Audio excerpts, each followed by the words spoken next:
If you have a budget of $1,000 and you just want the absolute most powerful hybrid photo video camera that you can buy, this right here is pretty much your best option.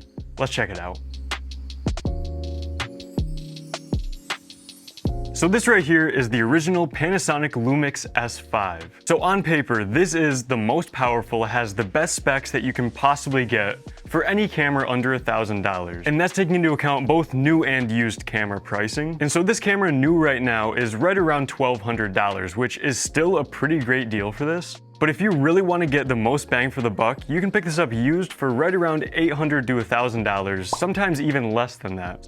So I've owned this camera for a couple months now, so I haven't really gotten years of use out of it to know, everything fully in depth of it. But I have taken this on a couple paid video shoots. I've used this on a ton of YouTube videos that I've filmed. For everything that I've used this for, whether it's photos or videos, this has just overall been an awesome camera to use. But let's go ahead and go over just some of the specs and some of the things that you really can't get with any other camera at this price point.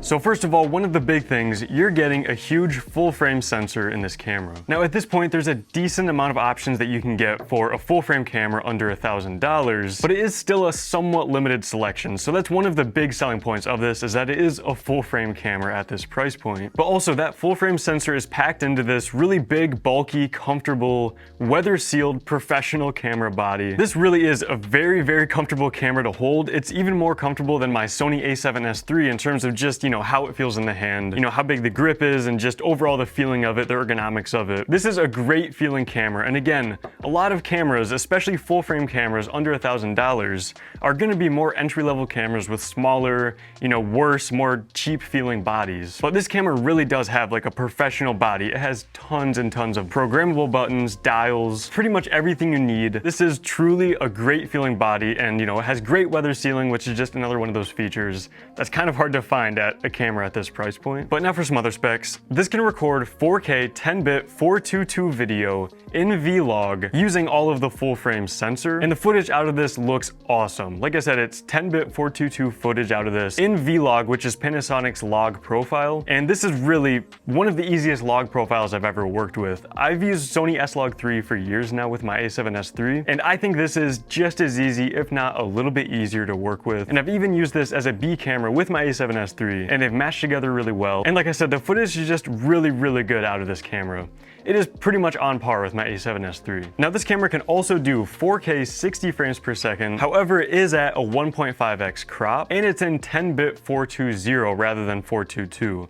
So you are a little bit limited when it comes to 4K 60 FPS with this. However, again, at this price point, a lot of cameras don't even have 4K 60 FPS at all, and I would personally much rather have it with a crop than just not have it at all. And to be honest, for what I've used this for, which is mainly as a B camera with my a7S III, I usually have a telephoto lens attached to this, which the 1.5x crop in 60 FPS kind of actually helps me out in some situations. Now that is just me personally. If you were to use this with an ultra wide lens and you do real estate, interiors, or just anything that you need, an ultra wide lens with that you want to shoot 4K 60 FPS, it will be pretty limiting for you. So keep that in mind. It does crop in 1.5x in 4K 60, but again, a lot of other options at this price point for full frame cameras don't even have a 4K 60 FPS option. So it's really, in my opinion, just good to have it in there anyways. Now also when it comes to video recording, if you have an external recorder, so this can't do it internally, but with an external recorder, you can record up to 6K raw video, which is pretty awesome. Again, at this price point, even though you need an external recorder,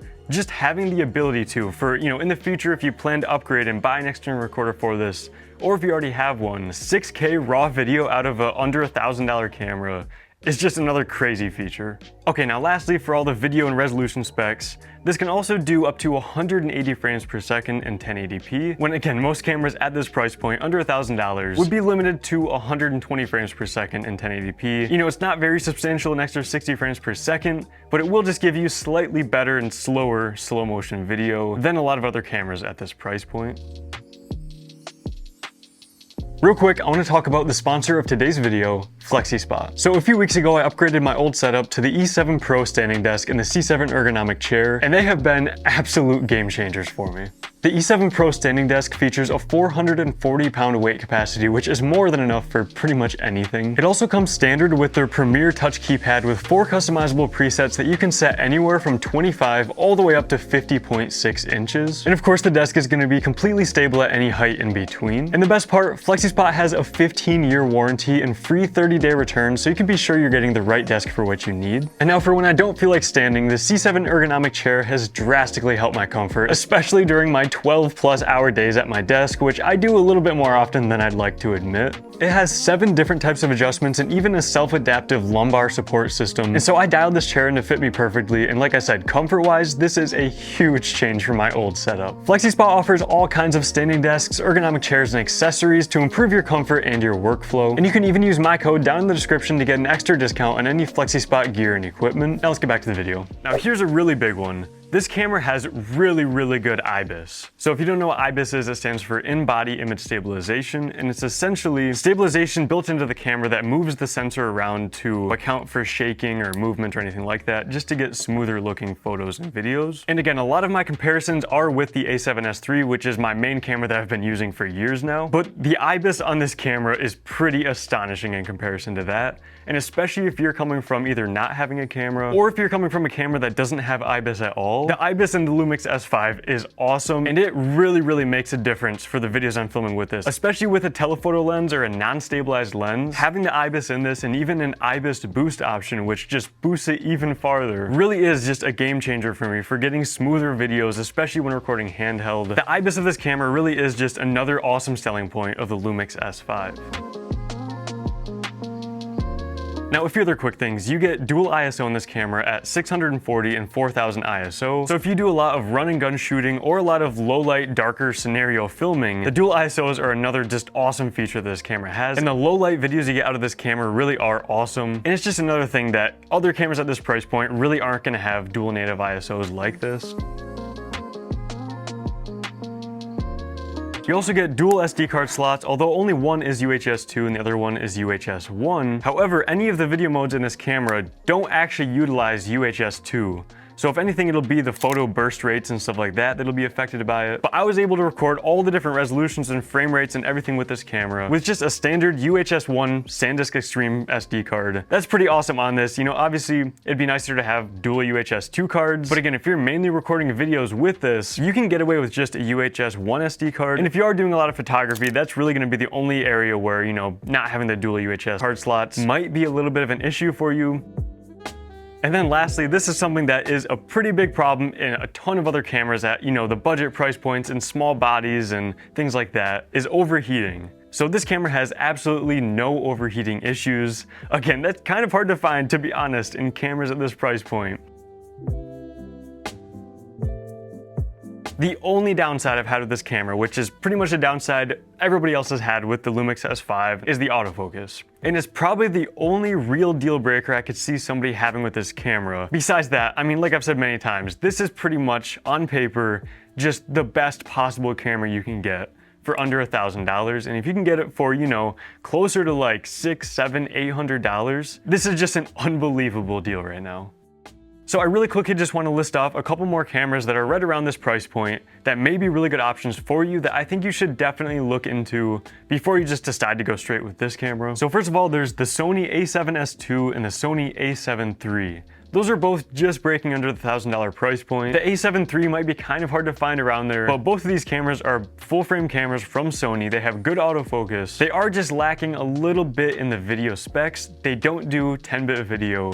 They don't do 4K 60 FPS. They're kind of old cameras at this point, so again, they're just, the quality of the video won't be quite as good. The codecs aren't as good, and really just the overall flexibility of the footage with those won't be quite as good. But the A7 III is an awesome photo camera, 24 megapixels. I think those are both really great options if you want to stay with Sony. Now there's also the Canon R10, which is more of an entry-level camera. This is an APS-C camera. Compared to the Lumix S5, it's pretty much lacking in almost every way spec-wise, except for the autofocus. The Canon R10 has dual pixel autofocus too.